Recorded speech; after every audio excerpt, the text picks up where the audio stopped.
అయితే ఆస్తుల కేసులో వ్యక్తిగత హాజరు నుంచి మినహాయింపు ఇవ్వాలని జగన్ దాఖలు చేసిన పిటిషన్ పై సిబిఐ అభ్యంతరం వ్యక్తం చేసింది. జగన్ తప్పనిసరిగా హాజరు కావాల్సిందేనంటూ సిబిఐ వాదనతో న్యాయస్థానం ఏకీభవించింది. దీంతో దాదాపు 6 ఏళ్ల తర్వాత ఇవాళ మళ్లీ నాంపల్లి కోర్టులో వ్యక్తిగత విచారణకు జగన్ హాజరయ్యారు. మరోవైపు జగన్ విచారణ నేపథ్యంలో నాంపల్లి సిబిఐ కోర్టుకు జగన్ అభిమానులు, వైసీపీ కార్యకర్తలు భారీగా చేరుకుంటున్నారు. ఈ నేపథ్యంలో నాంపల్లి సిబిఐ కోర్టు దగ్గర భద్రత కట్టుదిట్టం చేశారు. సిబిఐ కోర్టు పరిసరాల్లోని రోడ్లను మూసివేశారు.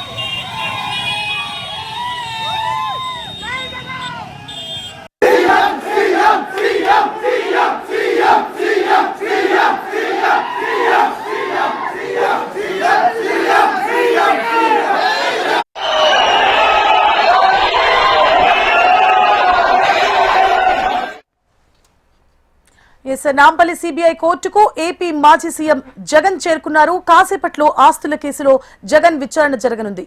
ఇదే కేసులో గతంలో 2020 జనవరి 10న నాంపల్లి సిబిఐ కోర్టుకు హాజరయ్యారు జగన్.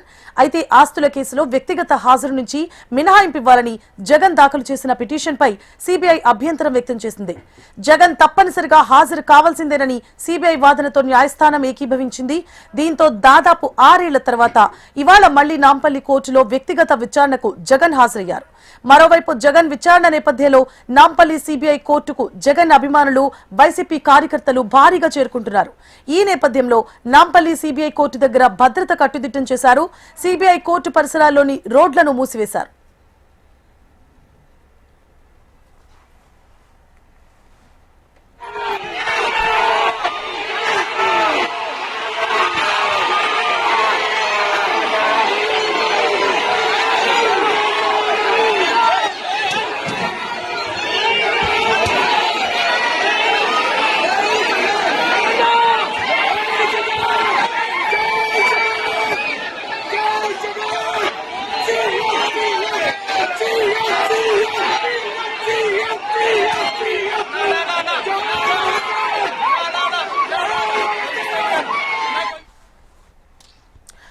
నాంపల్లి సిబిఐ కోర్టుకు ఏపీ మాజీ సీఎం జగన్ చేరుకున్నారు.